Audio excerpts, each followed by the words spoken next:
小白学习量化交易 MT500。大家好，我是阿勾力。今天我们继续编写我们之前介绍的油管博主 Forex Signals 分享的自己使用的5分钟波头皮交易策略的其他部分。如果还没有看前面2个章节内容的观众，建议开始 coding 之前看完前面2个视频方便理解。上节内容我们主要是识别了大趋势和小趋势，今天我们就把开单信号和止盈止损加上。不过我们这里的止盈没有采用原作者的，这里先使用的是固定的止盈倍数。至于原作者的2种止盈方式，我们放在下节内容去实现。也可以让大家比较一下这3种止盈方式，哪一种绩效会更好，更加适合你。另外有需要代码的同学请私信我，我这个代码提供给大家是为了让大家在编写的同时有一个对照参考，因为我的代码是运行过的，它肯定是正确的。如果你们代码出现了 bug， 可以对照的去查找问题。不过我说一个前提这个策略是别人的代码呢，我是免费分享，你不需要给我任何东西，但也请不要指望我会花很多时间去帮忙改 bug， 还请理解一下，因为我也有我自己的事情要做。并且基本上策略的所有内容和源码我都已经在视频中展示了。至于你拿到我的代码，你是去对照编写，还是说直接就去编译使用了，这个我也不知道。但是建议大家还是自己用心去敲一遍，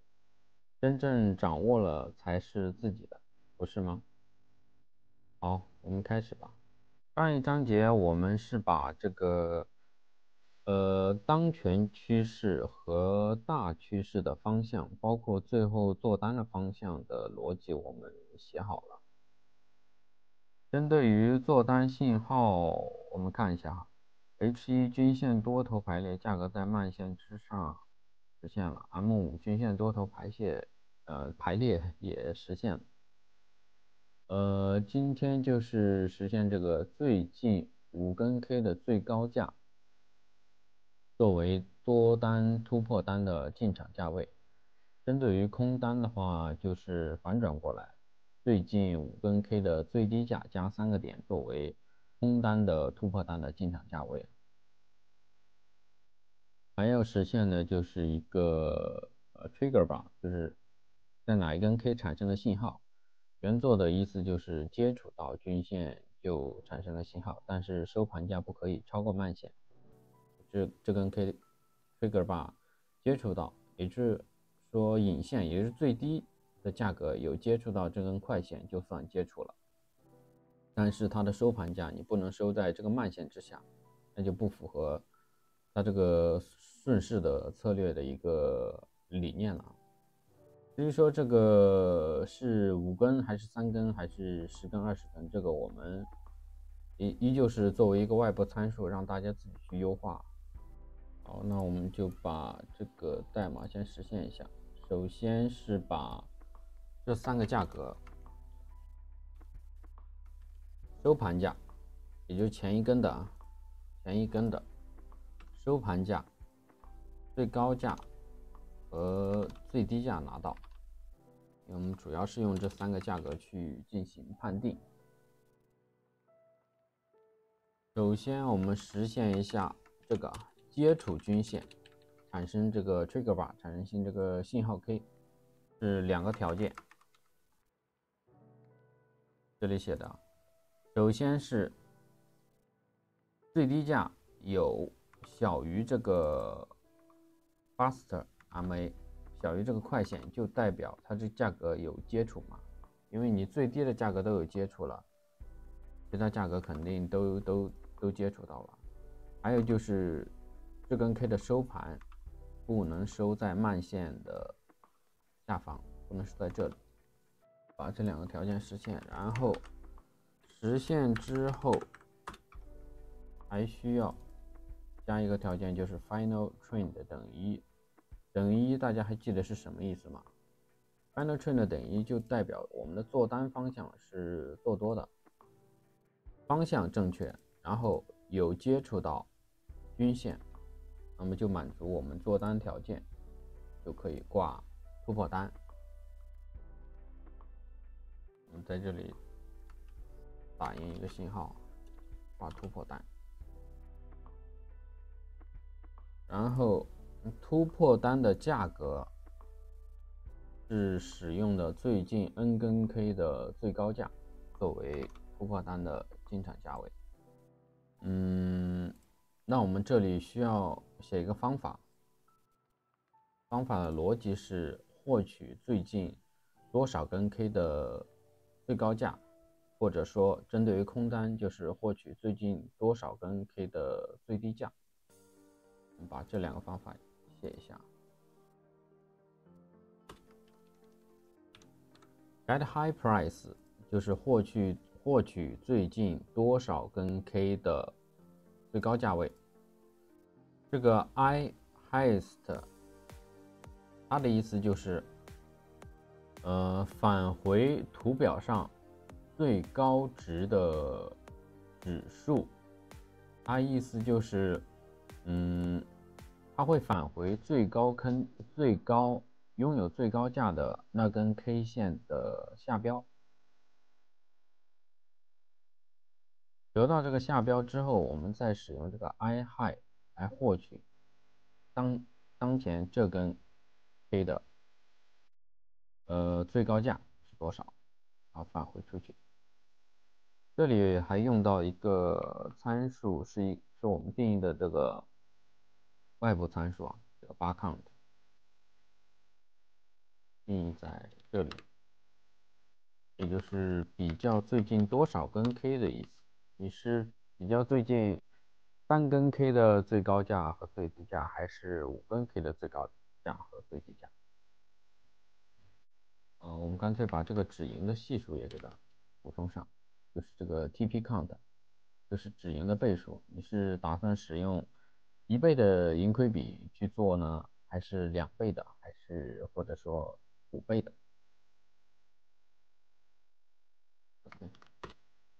我们这里是 get high price 方法是这样，还需要一个 get low price 的方法。与之对应的就是获取这个 lowest， 再使用这个 I low 来获取这根 K 的最低价。两个方法是非常类似的，可以写成一个方法的，偷懒一下写成2个。同样的，使用到这个bar count。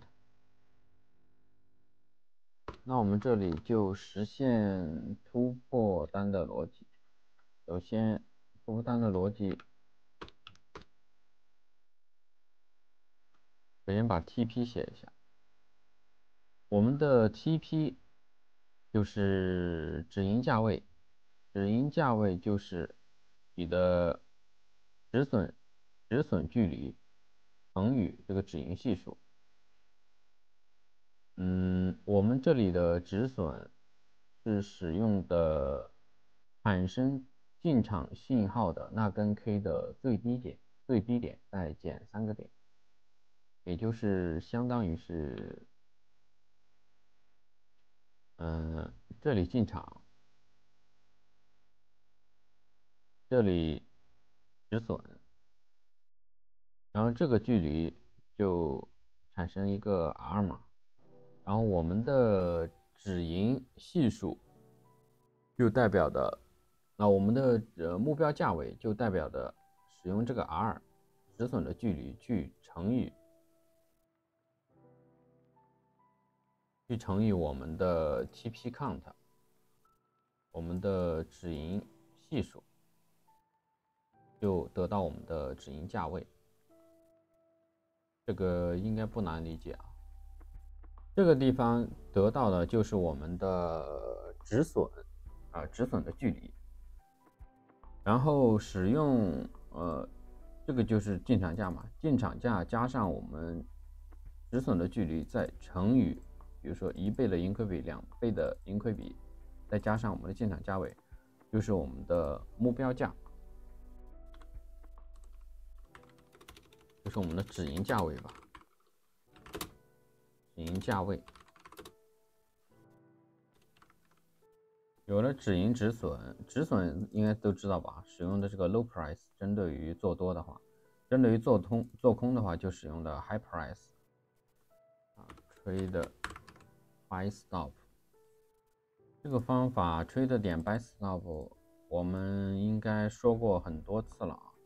我就不在这里再去解释了。这个就是进场价位，这个就是我们的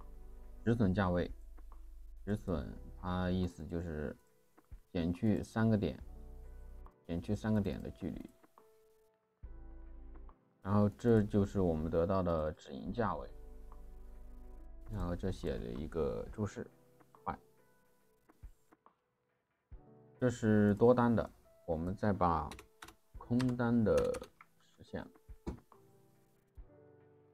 空单的逻辑就跟它反转过来就行了。如果最高价大于这个 faster MA， 就代表的价格接触到了均线，并且收盘价是小于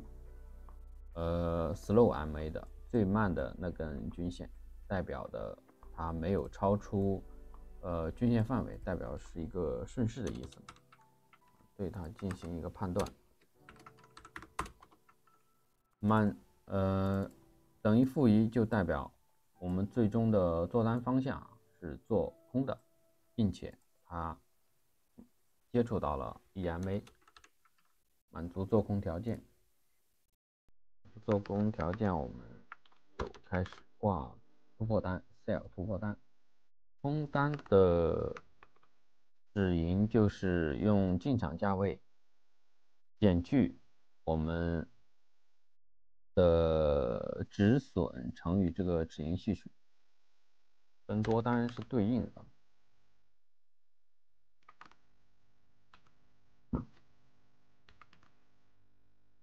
反正就是挂一个突破单，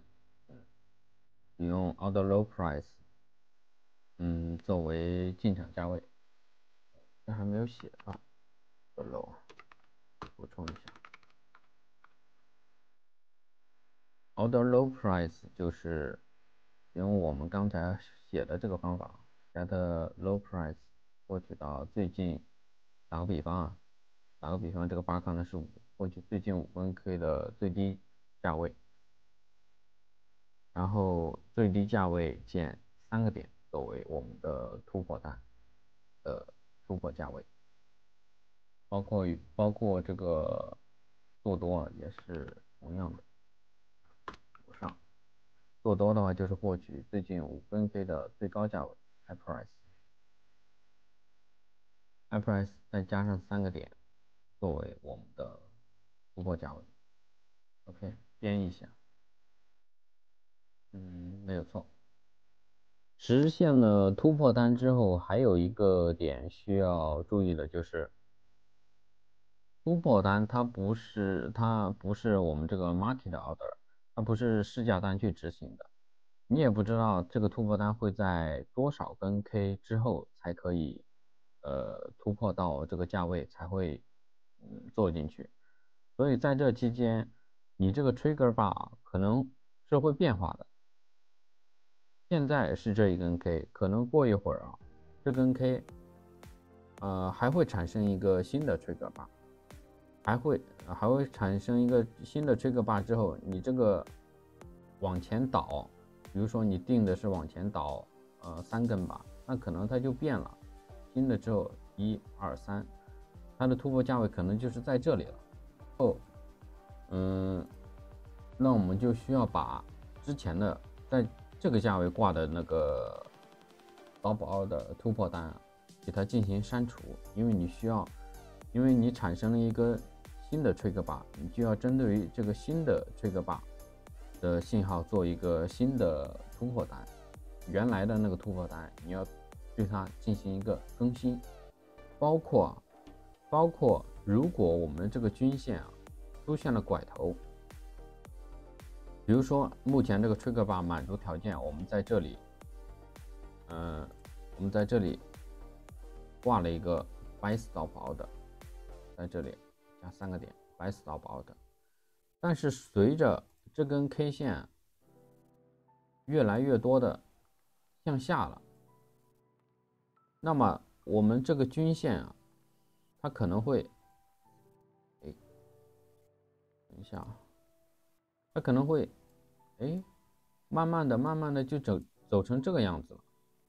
它可能就不满足一个顺势的条件了。那么针对于这种情况呢，我们也是要把这个突破单还没有完成的突破单，没有成交的突破单，给它进行删除。包括这里也是一样你如果说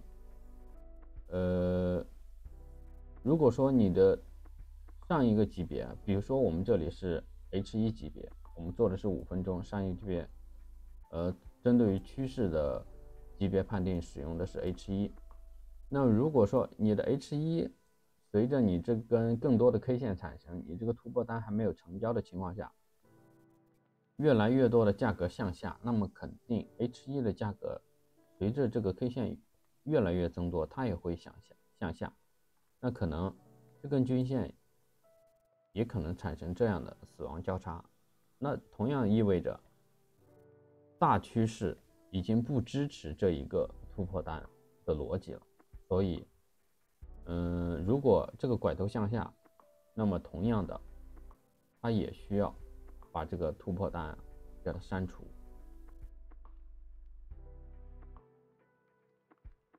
对，我们去实现一下我刚才说的这些就是在这个地方我们判断一下是否产生了新的信号 K。 如果有新的信号 K，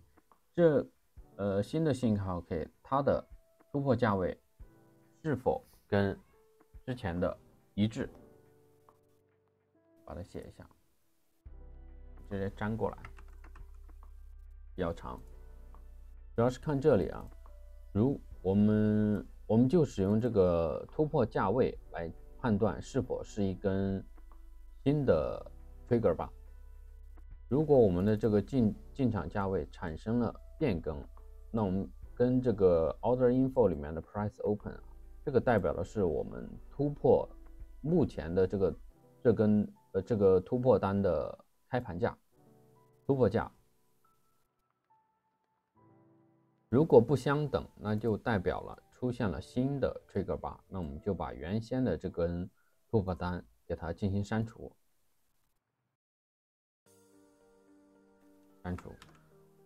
那我们这里这个订单就不能这样做了，因为有可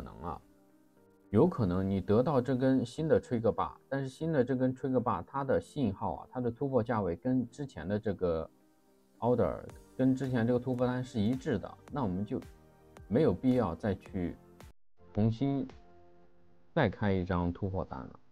那就是开重复了。跟我们这个挂单的时候需要再做一个判断，没有挂单的情况下再去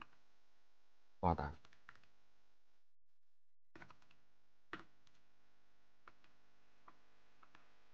针对于空单的话也是同样我们把它的逻辑补充一下。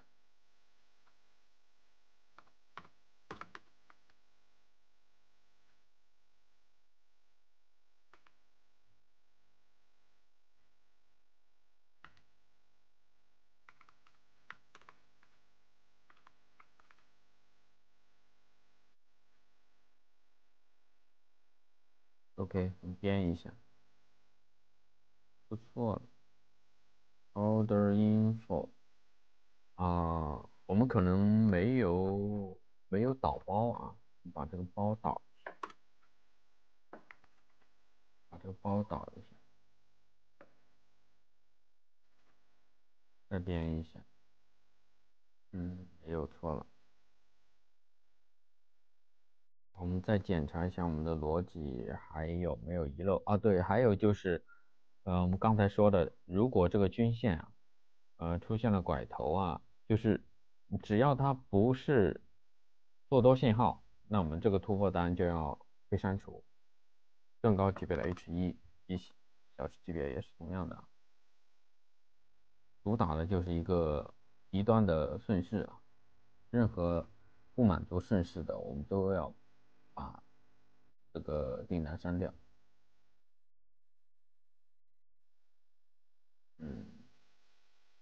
我们在这里补充，首先就是不在顺势时删除挂单，不管是多单还是空单。先写针对于空单的吧。如果先把代码写完啊，代码讲过了。如果说当前趋势是等于是多头嘛，如果当前趋势是多头，当前趋势多头，更上一大趋势级别也是多头，或者说当前趋势和大级别的趋势是没有方向的，那么这四个条件都意味着当前趋势和大趋势或者大趋势已经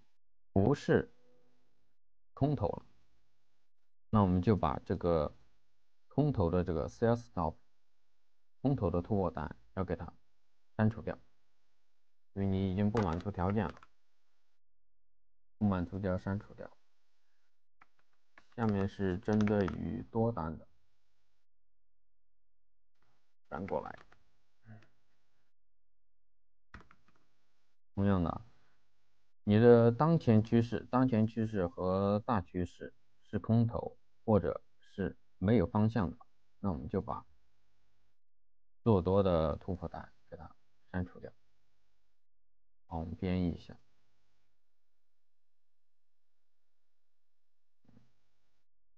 我们去回测一下，我们就使用半日来进行回测。回测的日期是，时间段是从2012年到2023年，将近就是11个年份。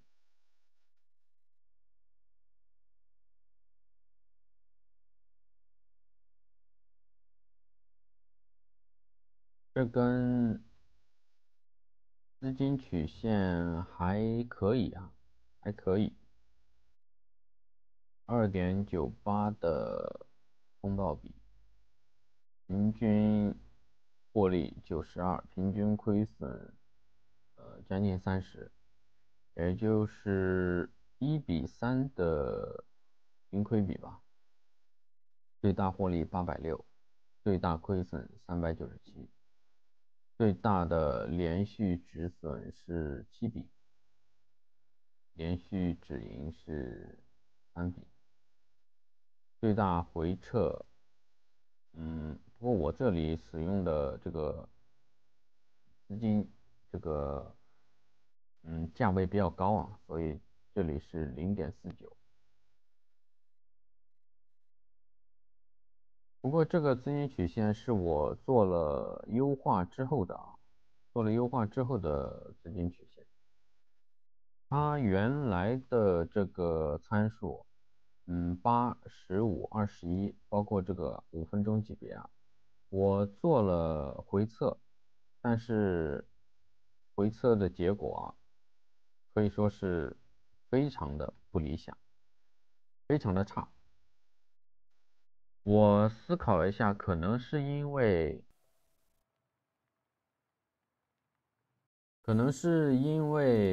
我这里的点差，我这里虽然使用的是浮动点差，但是，即便是2012年的点差，我这里的历史数据啊，即便是2012年的，它也是保持的跟我们2023年，也是最近这一段时间的点差是一致的，包括它，凌晨的时候的点差急剧增大，平均，比如说3、4点的时候，它的点差趋于平稳的这种特性啊，在我的这个历史数据中都是有的，我没有去使用一个固定的点查。而它这个交易策略啊，它其实是一个，嗯，毕竟是一个波头皮的交易策略，所以它在5分钟这么小的级别去做啊，包括使用的是这么小的一个止损啊，嗯，这么小的一个止损啊，它可能会带来的一个问题就是我的交易成本啊可能会很高，非常的高，高到已经无法cover 掉我的这个获利了啊，我的损失了，所以会导致，这个策略使用它这套参数啊，会非常的差，结果非常的差。当然也有可能是因为我们没有采用它这里使用的这种止盈逻辑啊。不过我觉得，即便加上它这个止盈逻辑啊，也不会太好，也绩效也不会太好。因为像这种小级别啊，止损又小的这种啊，它对于这个交易成本的要求太高了，所以我这里对它进行了优化。优化之后，我使用的就已经不是这个5分钟级别了，我就已经把它放在了30分钟级别。它严格来说已经不是一个波头皮的交易策略，它是一个顺势的做波段的交易策略。不过优化之后还是能盈利的，最起码它这个资金曲线，也还说得过去。等我们下一章内容把它这里的两个移动止盈的规则加上去之后，看一看这个绩效会不会变得更好吧。行，好，那这就是我们今天的内容了。还有一点内容我们放在下一个章节再去讲解吧。好，如果您觉得本期内容对您有帮助的话，还请点赞、评论、分享。那我们下个视频再见吧，拜拜。